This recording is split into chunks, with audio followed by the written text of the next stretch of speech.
सुप्रभात विद्यार्थियों, घर में रहो, सुरक्षित रहो। कल के पाठ्यक्रम से आगे शुरू कर रहे हैं। कल हमने 9.1 के कुछ प्रश्न कर लिए, 2 प्रश्न और बचे हैं। इनमें से प्रश्न नंबर जो लास्ट है वो थोड़ा बड़ा है। तो अभी आप नेक्स्ट क्वेश्चन देखिए जो आपके बोर्ड पे लिखा हुआ है। यदि P व Q के निर्देशांक क्रमशः A cos theta, B sine theta व minus A sine theta, B cos theta हो तो सिद्ध करो OP square plus OQ square बराबर A square plus B square, जहाँ O मूल बिंदु है।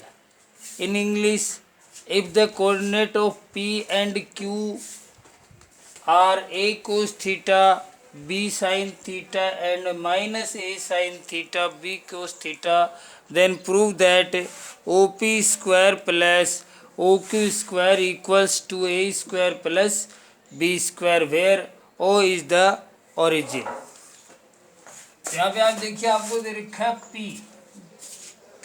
और P के निर्देशांक A cos theta, B sine theta, Q minus A sine theta, B cos theta, और O आपका मूल बिंदु है।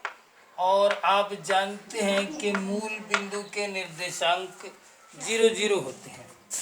पहले आप निकाल दीजिए OP स्क्वायर। OP बराबर स्क्वायर लगा देंगे, रूट नहीं लगेगा। स्क्वायर लगा देंगे तो क्या नहीं लगेगा?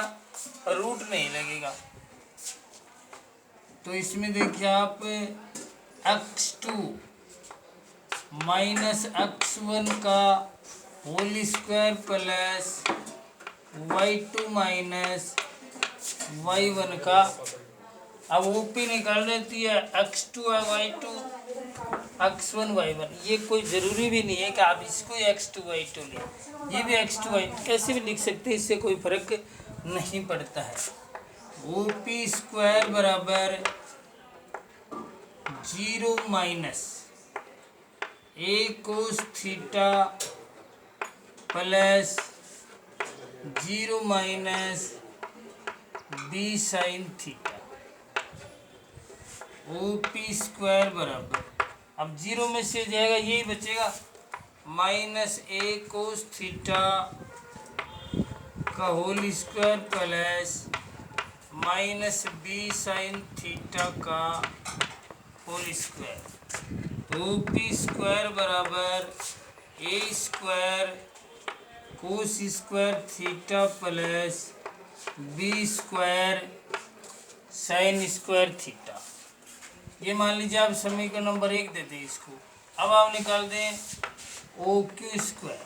तो थोड़ा मैं शॉर्ट में कर रहा हूँ, 0 minus minus A sine theta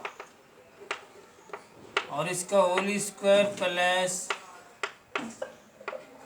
0 minus B cos theta और इसका, तो ये OQ स्क्वायर बराबर माइनस माइनस प्लस हो गए, तो आ जाएगा A साइन थीटा का whole square plus minus B cos theta का होल स्क्वायर। OQ स्क्वायर बराबर A square sine square theta plus B square cos square theta. समीकरण नंबर 2। अब हमें क्या निकालना है? OP square plus OQ square. तो आप इन दोनों को क्या कर देंगे? सिंपल सी बात है, जोड़ देंगे। क्या कर देंगे? जोड़ देंगे। तो समीकरण 1 व 2 को जोड़ने पर तो OP square plus OQ square बराबर A square cos square theta plus B square sine square theta plus A square sine square theta plus B square cos square theta O P square plus O Q square बराबर। अब आप चाहे तो ऐसे कर लें कि ए वालों को पास पास में लिख ले और बी वालों को पास पास लिख ले, या फिर साइन वालों को पास पास लिख ले और कोस वालों को पास पास लिख ले। फिर लिख दिया मैंने A square cos square theta plus A square sine square theta plus B square sine square theta plus B square cos square theta. अब इन दोनों में ए स्क्वायर कॉमन आ जाएगा। क्या कॉमन आ जाएगा? ए स्क्वायर तो जाएगा O P square plus O Q square बराबर ए स्क्वायर कॉमन आ गया तो cos square theta plus sine square theta plus इसमें क्या कॉमन आ गया? B square. ये बच गया sine square theta plus cos square theta. और आप जानते हैं कि sine square theta plus cos square theta बराबर 1 होता है, तो इनकी जगह क्या आ जाएगा? 1 आ जाएगा। तो O P square plus O Q square बराबर ए स्क्वायर गुणा 1 प्लस बी स्क्वायर गुणा 1। O P square plus O Q square बराबर A square plus B square इति सिद्धम। अंडरस्टैंड हो? ठीक है। नेक्स्ट क्वेश्चन, इस प्रश्नावली का लास्ट सवाल। यदि 0 0 और 3√3 समबाहु त्रिभुज के 2 शीर्ष हों तो तीसरा शीर्ष ज्ञात करो। तो इसके लिए पहले आपको थोड़ा सा नॉलेज होना चाहिए कि समबाहु त्रिभुज की सभी भुजाएं बराबर होती हैं। समबाहु त्रिभुज की सभी भुजाएं बराबर होती हैं। इसमें हमने मान लिया कि तीसरा शीर्ष ए अक्ष वाई है, माना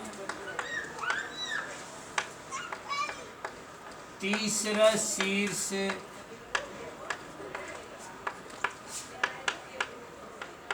अक्ष वाई है। तो पहले आप निकाल दीजिए ए बी। स्क्वायर लगाते तो समझ गए ना स्क्वायर क्यों लगाते हैं? स्क्वायर लगा दीजिए। स्क्वायर लगाने से रूट नहीं लगाना पड़ेगा और हमें भुजाएं निकाल के बराबर रखनी है। तो ए बी बराबर x2 माइनस x1 का whole square plus y2 minus y1 का whole square. x minus 0 plus y minus 0 और इसका whole square A B square बराबर x square plus y square. समीकरण नंबर 1। अब आप निकाल दीजिए बी सी। क्या निकाल दीजिए? बी सी स्क्वायर बराबर 0 माइनस 3 का स्क्वायर प्लस 0 माइनस और √3 का स्क्वायर। बी सी स्क्वायर बराबर ये हो जाएगा 9 और ये हो जाएगा 3 और बराबर कितने हो गए? 12। समीकरण नंबर 2। ये कौन सा त्रिभुज है? समबाहु त्रिभुज है ना।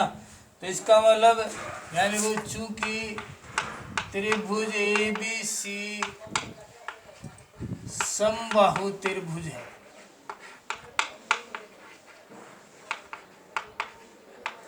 इसलिए ए बी बराबर होगी बी सी की। या अब ए बी बराबर बी सी है तो स्क्वायर भी बराबर होगा।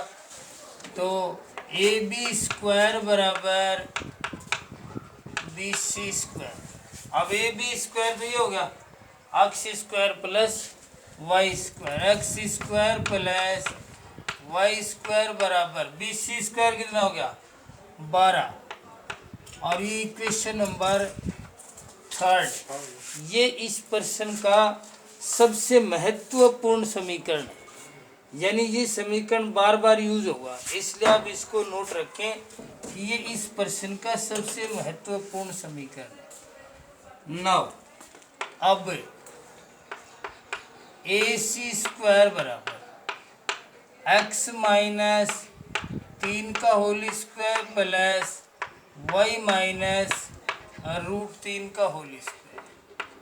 AC स्क्वायर यहाँ पे वो सर्व समीकरण लग जाएगी a माइनस बी का होल स्क्वायर, तो x स्क्वायर यानी a स्क्वायर माइनस 2 गुणा a गुणा b plus B square plus, इसमें भी यही सर्व समीकरण लगेगी a स्क्वायर माइनस 2 गुणा a गुणा b प्लस बी स्क्वायर, तो हो गया AC स्क्वायर बराबर x square plus y square. इसको पहले बढ़ती हुई घटती हुई घात में लिख रहे हैं, minus 6x minus 2 √3y plus 3 9 और प्लस 3, इसका स्क्वायर 9 और इसका स्क्वायर 3।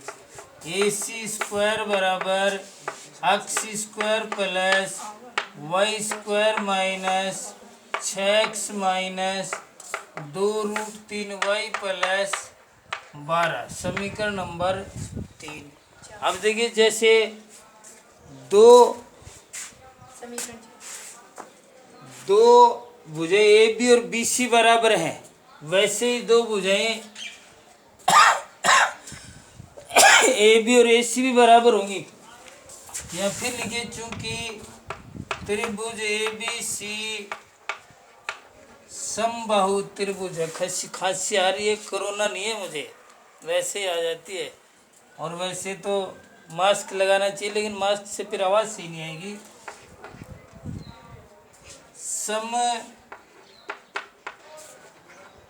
समबाहु त्रिभुज है,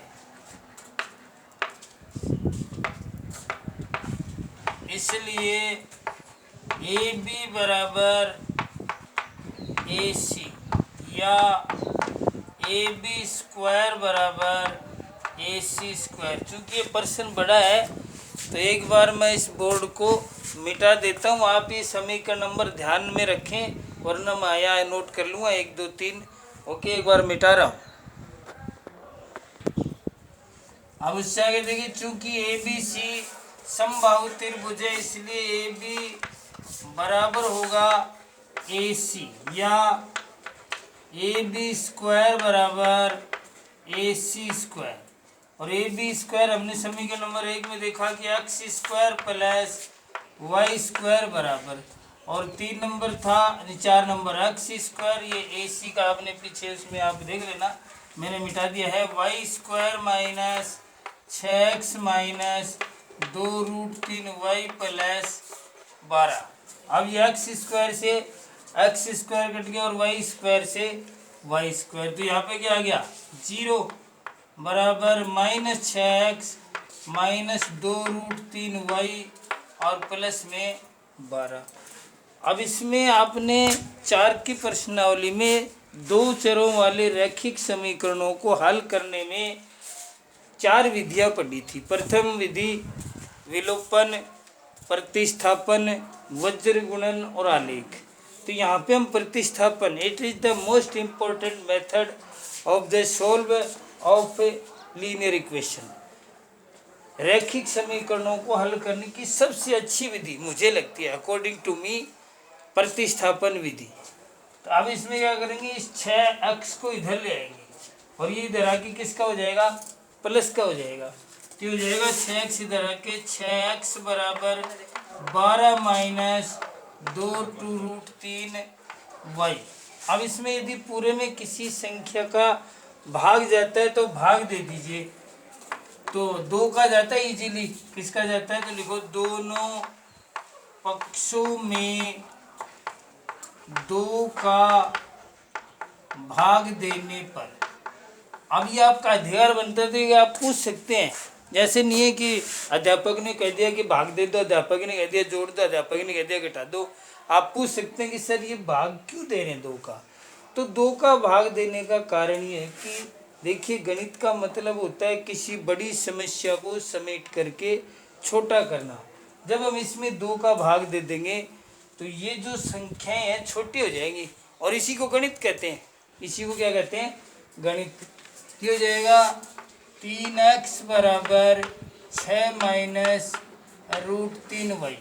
प्रतिस्थापन विधि के अनुसार किसी एक चर को लेफ्ट में, बाकी सबको पक्षांतरण करके राइट में ले जाते हैं। क्या जाएगा? x equals to 6 minus √3y/3। मैंने पहले आपको बताया था कि आप समीकरण नंबर 3 को बड़ा ध्यान से रखें, वही समीकरण बार बार काम आएगा इसमें। अब ये जो x का मान है हम समीकरण नंबर 3 में रख दें, इसलिए मैंने यहाँ इसको लिखा हुआ है। यह लिखो समीकरण 3 में रखने पर या आप शुद्ध भाषा का प्रयोग करते हैं तो प्रतिस्थापित करने पर, क्योंकि विधि प्रतिस्थापन विधि काम में ले रहे हैं करने पर। तो हो जाएगा 6 माइनस √3y। ये कीड़ा है, मुझे भी बीच बीच में इतनी अंग्रेजी आती नहीं है मेरे को, लेकिन फिर भी बोली जाती है, क्या करें, आदत से मजबूर है।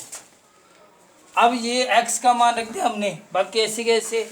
अब फिर से इसमें सर्वसमीका लगी a माइनस बी का होल स्क्वायर, तो 6 का स्क्वायर माइनस 2 गुणा 6 गुणा √3y प्लस √3y का होल स्क्वायर बट्टे 3 का स्क्वायर प्लस y स्क्वायर बराबर 12। इसको करेंगे तो 36 minus 12 √3y plus 3y square बट्टे 9 प्लस y स्क्वायर बराबर 12। अब इसका लघुत्तम ले लेंगे, क्या कर लेंगे, लघुत्तम आ गया 9, तो 36 minus 12 √3y plus 3y square plus 9y square बराबर 12। वज्र गुणा कर देंगे, ये कितने हो गए, 9 और 3 12y square minus 12 √3y plus 36 बराबर, इसको इससे वज्र गुणा किया तो 108। फिर मैंने कहा आपको ये प्रश्न बड़ा है, इसलिए फिर से बोर्ड को मुझे साफ करना पड़ेगा, बोर्ड छोटा है। अब ये 108 इधर आ जाएगा पक्षांतरण होके, तो 12y square minus 12 √3y plus 36 minus 108 बराबर 0। ये घट जाएंगे, तो 12y square minus 12 √3y minus 72 बराबर 0। अब इसमें फिर से वही बात है, किसी संख्या का भाग जा रहा है, क्या जा रहा है, कितने का, 12 का। वाह, इंटेलिजेंट हो गया आप तो। यहाँ लिख दीजिए दोनों पक्षों में 12 का भाग देने पर, तो y square minus √3y minus 6 बराबर 0। अब ये आपके सामने प्रश्नावली 4 का सब 3 का सवाल हो गया, सॉरी प्रश्नावली 3 द्विघात समीकरण। और द्विघात समीकरणों को भी हल करने के 2-3 विधियाँ, गुणनखंडन विधि, अभाज्य गुणनखंड विधि, और एक द्विघाती समीकरण, एक पूर्ण वर्ग यानी परफेक्ट स्क्वायर मेथड।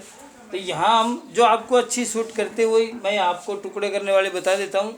यहाँ गुणा करके कितने लाने हैं, 6, और घटा करके √3y, और गुणा करके 6y स्क्वायर। तो मैं थोड़ा आपको बता दूं कि 2√3 और गुणा √3 कितने हो जाएंगे, 6, और इसमें से इसको घटाएंगे √3 बचेगा, √3 बचेगा ना, तो घटा दीजिए, बना दीजिए, तो ये हो गया y square minus 2√3y plus √3y minus 6 बराबर।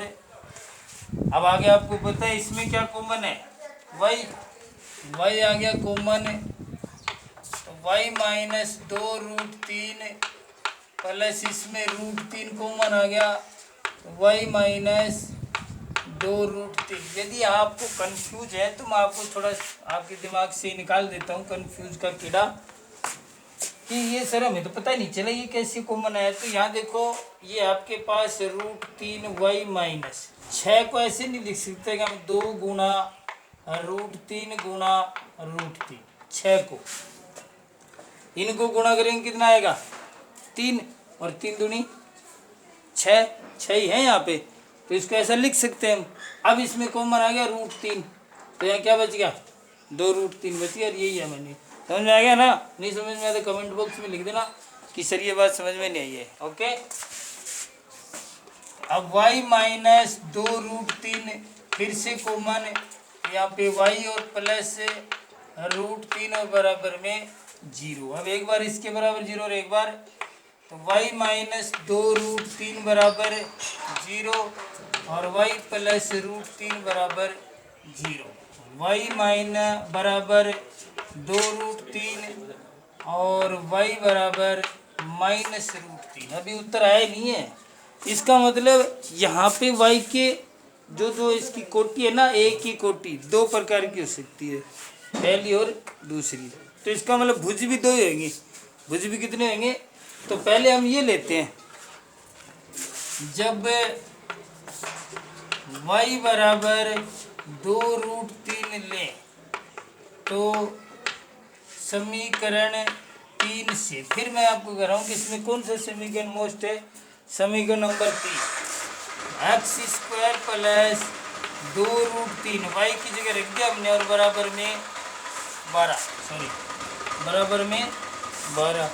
अब इसका स्क्वायर करेंगे, 2 का स्क्वायर 4 और √3 का 3, तो 4 3 12, x² प्लस 12 बराबर 12, x² बराबर 12 माइनस 12, x बराबर स्क्वायर बराबर 0 और x बराबर 0। वैसे तो इसके रूट लगे, और रूट लगता है तो प्लस माइनस का चिन्ह लगता है, रूट लगता है तो क्या लगता है प्लस माइनस का चिन्ह। अब 0 प्लस का हो चाहे से माइनस का कोई फर्क नहीं पड़ता है, इसलिए 0 ही रहेगा। अतः तीसरा शीर्ष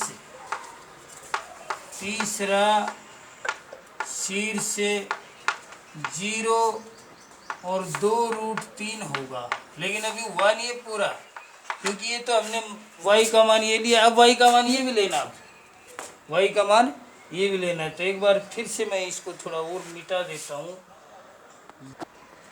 अब हम y का मान ये लेंगे, पहले ये लिया था तो तीसरा शीर्ष है। अब हम y का, जब y बराबर -√3 लें तो समीकरण 3 से तो हो जाएगा x² प्लस -√3 का स्क्वायर बराबर 12, तो x² प्लस 3 बराबर 12, x² बराबर 12 माइनस 3, x² बराबर 9, x बराबर √9 और प्लस और माइनस, अब प्लस माइनस लगेगा तो बराबर प्लस माइनस 3। अतः तीसरा शीर्ष बराबर प्लस माइनस 3 और माइनस √3 होगा। अब ये आपका सवाल पूरा हो गया। यहाँ आपको बता देते हैं कि ये प्लस माइनस क्यों लगता है। तो अभी आप देखिए, जैसे -3 का स्क्वायर कितना होगा 9, और +3 का स्क्वायर भी कितना होगा 9। अब यहाँ तो हमें पता है कि ये -3 का स्क्वायर और ये +3 का स्क्वायर है, लेकिन अगला सीधा ही कहते 9 है और 9 का रूट करो। अब हमें क्या पता है 9 कौन से का स्क्वायर था, प्लस वाले का या माइनस वाले का। इसलिए जब हम किसी भी संख्या का वर्गमूल करते हैं तो प्लस माइनस का चिन्ह लगाते हैं। और ये प्रश्नावली हो गई है आज ख़त्म। और कल आपको बताया जाएगा किसी रेखा को M1 अनुपात M2 के अनुपात में अंतः या बाह्य विभाजित करने वाले बिंदुओं के निर्देशांक। इससे आगे का टॉपिक होगा वो। तो तब तक आप खुश रहें, सेफ रहें, सुरक्षित रहें, स्वस्थ रहें। Have a nice day. Thank you very much. धन्यवाद।